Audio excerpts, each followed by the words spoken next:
And I know a lot about Shopify, but like that was literally the single best summary of the state of Shopify right now. I couldn't imagine trying to start Shopify without. Welcome back to another exciting video. We have Dan Dasilva, the man, the myth, the legend here with us. If you guys don't know Dan, he's another large YouTuber, has a massive Shopify following, and is also just one of my best friends. We're gonna be talking about the state of dropshipping, the state of Shopify, right? Because a lot of things have changed. 3 to 5 years ago, you could just find any necklace on AliExpress and become an instant bazillionaire, right? We're gonna be answering the age-old question since the dawn of time, which is Shopify, is dropshipping saturated? And if it is, right, is it even still possible to make money? So we're gonna be answering those two questions. Really quickly though, Dan, give us like a 60-second background. So quick backstory, I don't want to spend too much time on it. I owed my parents a lot of money, didn't know where to go. I had no college degree. I was a high school dropout. I was literally a loser, and that's how I look at my old self. And I ended up finding through trial and error dropshipping, and oh man, let me just tell you, it's been such a fun ride. Millions of dollars generated, just through personally with me and partners as well. Right. So that's kind of how I got started, was out of pure desperation of needing to pay my parents back. Cool, so that was like the 15-second story, so let's get right into it. So the market a few years ago, here's the thing really quickly before I dive into the market a few years ago, it's not so much the market has changed, the consumer has changed. So the market a few years ago, you can just throw up anything on Facebook, and legitimately anything, and make disgusting amounts of money. Because here's the thing, the CPMs back then, so how much you pay for every 1,000 impressions on a platform like Facebook, was dirt cheap. And when I first got started, Facebook didn't even have 2 million advertisers on the advertisement platform. Now, there's over 6 million advertisers. So there wasn't as much competition back then, and you can literally just throw up, and I keep saying anything because I would try the most random things, and if I were to try them today, it would just fail completely. But back then I would just throw up a bunch of different things on a completely generic store and just start advertising, would sell like crazy, just go. And the very first product that I had a home run with, we ended up doing around 250K worth of sales of that one particular product. What was it? All right, so I didn't know about infringement back when I first started. This is my very first month, so cut me some slack, okay? Right. It was a Canon mug. Okay. Like, you know, like a lens mug thing. Yeah. So I started off with that, but again, hopefully Canon doesn't come after me now and be like, yeah, we know what you did. So and again, I never did it ever again once I realized that, holy cow, I could turn this into a really big business. That's when I learned about, you know, EINs and setting myself up properly, getting lawyers involved, and they were like, you can't sell that. I'm like, oh, why? And then they told me, I was like, oh, I had no idea. So that was the very first product. Where everything just blew up was fidget spinners. Yeah, when like the gold and chrome ones came out and like the different styles, dude, I couldn't stop selling those if I tried. Now, everything's different. Everything is completely different now. Consumers have evolved. You have to understand, back then, Facebook is interruption-based marketing.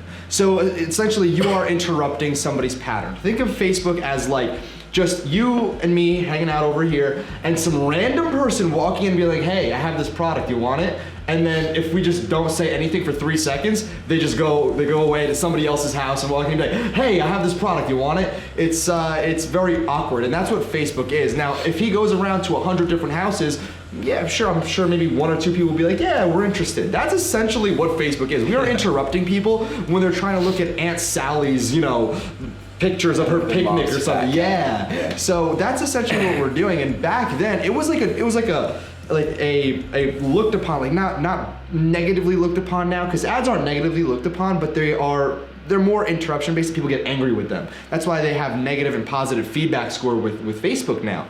And back then, we would advertise and people would just click. They'd be like, oh, that's perfect. They just click and then go ahead and purchase. Now, people have to see the ad and then they have to re-see it like 4 or 5 times before they decide, hey, I will purchase it. So the frequency of the end user purchasing and how many times they have to see your particular advertisement from then and now has increased. So if you take a look at some of the most successful stores out right now, aside from like the celebrity stores, it's you kind of have to understand that the market is really catering to branded products, like certain style branded products. Like one that I sold recently was a blender, right? A portable blender that has the thing inside and charged with the USB. But then you have a site like blendjet.com where it only has that one product. That's the only thing they sell. And they are crushing it. They are making so much money, and it's only from one product. Now, where the differentiating factor becomes is how do you find that product? How do you have to create a bunch of one product stores and hope one of them hits? No, and this is kind of where things get a little bit more tactical. What I do right now is I own the fancygadget.com, and if you go on there's over 200 different little gadget-based products. And what I do is I just start creating a bunch of ads, running $5 to $10 every single day for the ad set, and I just start running it to those particular products, and I want to see what works. So I'll be testing like 80, 90 things at any given time, just to be, not because I want to, but more so because I can. Once I started making enough money, I grew my budget even further, and I didn't only have to test 1, 2, 3 products. I can go out and just mass test, find out what works, and then take them to their own stores. So how are you finding these gadgets? Because I've always heard that gadgets, right, are really working very well for people. It makes a lot of sense too, because you can't go and buy like a blender bottle from like Safeway or Walmart. The very first thing that I would say is use something like Thieve.co, and all Thieve is a compilation of AliExpress products that are really trendy, really cool, and it's consumer driven. So consumers, they have like a little plugin for Google Chrome, and when people buy stuff from AliExpress, they put it into like the Thieve database, and it shows you like how many sales of regular consumers, not dropshippers. Wow. So it tells us what consumers are buying, which is the first thing. The second thing that I do is I'll just scour like AliExpress all day and night long, and just all I'll do is I'll go in and start looking at the related products, and I'll also dive into the vendor's store. So I'll see who's selling it, go to the vendor, and look at their other top sellers, like their best sellers. Because typically, if I'm looking for like an iPhone charger, wireless iPhone charger, I can go and find one of the top vendors, go into his store, and then his top sellers will be the same exact product, just in different styles and variations. And then the third thing, which is, this is more the advanced, but this is where people should end up, is with an agent in China. So it's called a dropship agent. They have multiple different roles, but one role you could assign to them is going to these trade shows, going to these manufacturers, and asking them what's new and coming out. And then these dropship agents, they'll text you, typically through WeChat, and they'll send you pictures of what's new, like of the actual product, and then you have first dibs of those, which is really cool before they hit AliExpress. Because there's a big misconception that AliExpress is the manufacturer. No, AliExpress is the supplier. Right. So a supplier still needs to go to the manufacturer. All AliExpress is suppliers. They go to the manufacturer, they buy a bunch of products. That's why if you ever look at an AliExpress vendor, like if you go to their vendor page, they all have the same related product. They're not like the Walmart of AliExpress, one particular vendor. It's because they go to a manufacturer who specializes in electronics, and they'll buy in bulk, and it might be like 10 cents for a unit, and they'll sell it for 20 cents, but they're playing so much volume that we're able to buy it for 20 cents and still sell it at a profit. But what a dropship agent does is they'll go right to the manufacturer. Is it dead? Absolutely not. Dropshipping has been around way before I was born, and it will be around way after I'm gone. So dropshipping is very far from dead. But like I said in the beginning, people think it's dead because it's not as easy as it was to make sales. Right. It's because more so not the market, but the consumer is changing. The consumers are always changing on how they enjoy purchasing and the purchasing experience. Before it used to be one touch, right? 1 or 2 touches to go ahead of them seeing an ad and buying. Now it might require 5 to 8.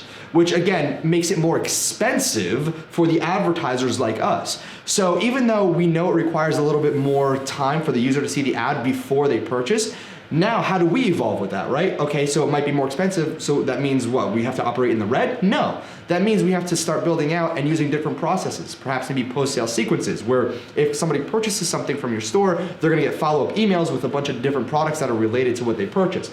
Cart abandonment, you have upsell apps, you have retargeting post-sale sequences. If somebody purchases from you and they're a buyer, you can put them into their own little database and show them different ads. So that's how you have to evolve. So essentially, even if it looks like you're taking a loss on the very front end of the sale, you're still making all the money in the back.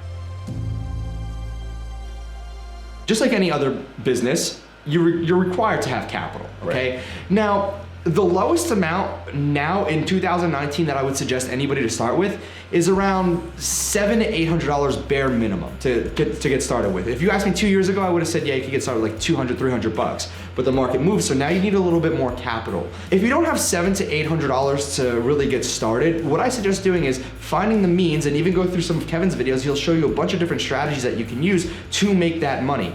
Go ahead, save up, and then literally dive in and start making money with the business. Now, if you have like 2,000-3,000, you're good to go. You'll find a product that is a winner, and you'll be able to scale that up.